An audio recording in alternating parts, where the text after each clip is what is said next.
Independent Policing Oversight Authority has accused the National Police Service of frustrating the investigations into cases of abductions allegedly perpetrated by police officers. IPOA says their inquiries to the Inspector General of Police to provide details of suspected officers has fell on deaf ears, delaying hundreds of families justice following the disappearance or murder of their loved ones.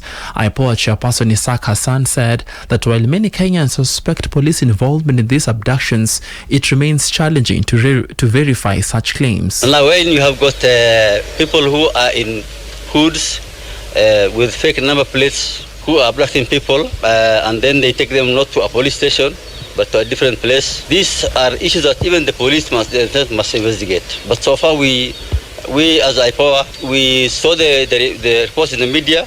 We sent our staff to Nairobi and Embu, and Nakuru, where they were reported abductions, and when they came back here, they said we have a report that the police were not involved.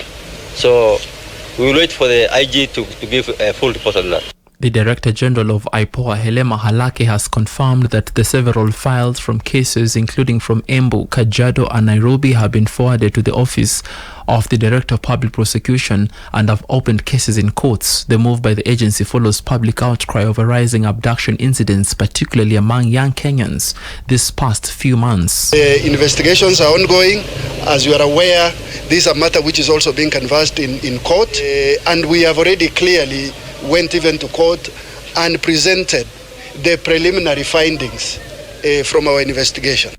Pearl Newsbeat. Meanwhile, 12 officers suspected to be behind the murder of Samantha Baby Pendo 7 years ago are before the court for plea taking, even as the judiciary asserts that due processes will take place to bring justice to the family of the slain. Baby Pendo's parents have expressed their disappointment over delayed justice 7 years later after the High Court postponed the plea taking due to the transfer of Justice Lilian Mutende, who was handling it. The officers are today facing Justice Margaret Muigai. Baby Pendo died after she was reportedly hit on the head by police who stormed her parents' house in Nyalenda slums, Kisumu, in 2017. She was only 6 months old when she was killed on August 12, 2017 during the post-election violence. Early attempts by the officers accused of the killing to challenge the jurisdiction of the Kenyan court to try them for the crimes against humanity borrowed from the ICC had failed. Pearl Newsbeat.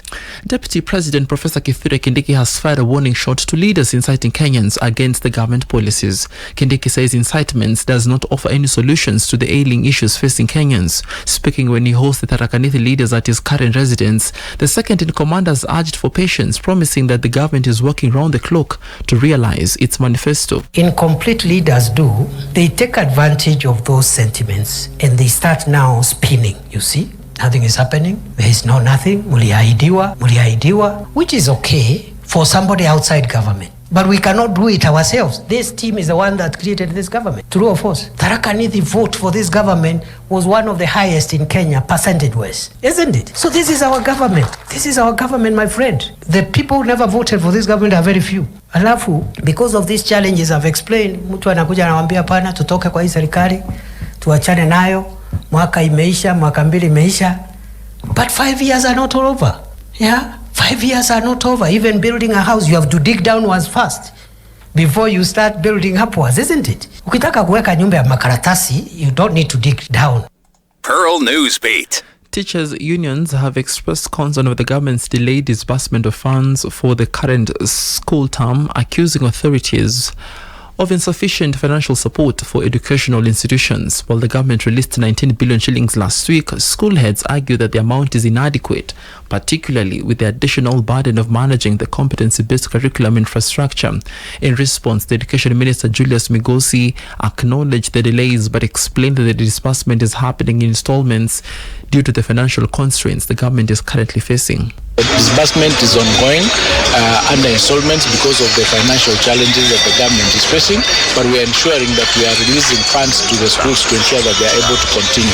So this week, as we speak, 14 billion is being processed. NAT officials say failure of the government to disburse the funds promptly will lead to confusion in the education sector. Helping the put-up infrastructures do not have their money captured in the disbursement.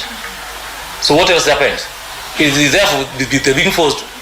If the the suppliers insist, they would mean that our heads and board of management will be forced to go for environment.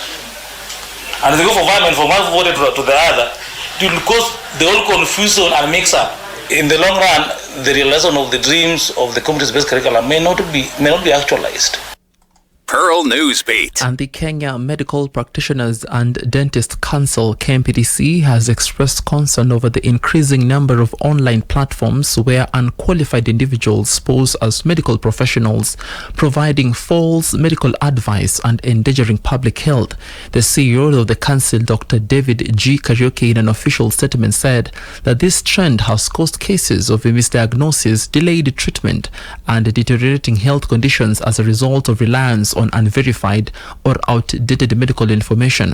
Kariuki has reaffirmed the council's commitment to protecting public health and urged Kenyans to be vigilant and report any suspicious individuals or online platforms claiming to provide medical services. Pearl Newsbeat. And across the borders, rebels appear to be edging closer to taking control of the key city of Goma in the east of the Democratic Republic of Congo, following reports that they had captured its airport. The Congolese government has insisted that it is still in charge as fighting in parts of the city continues. Warehouses with food and medical supplies have been looted, aid agencies say. The clashes between M23 rebels and the army and its allies have left hospitals overwhelmed and casualties and bodies lying on the streets, according to the UN.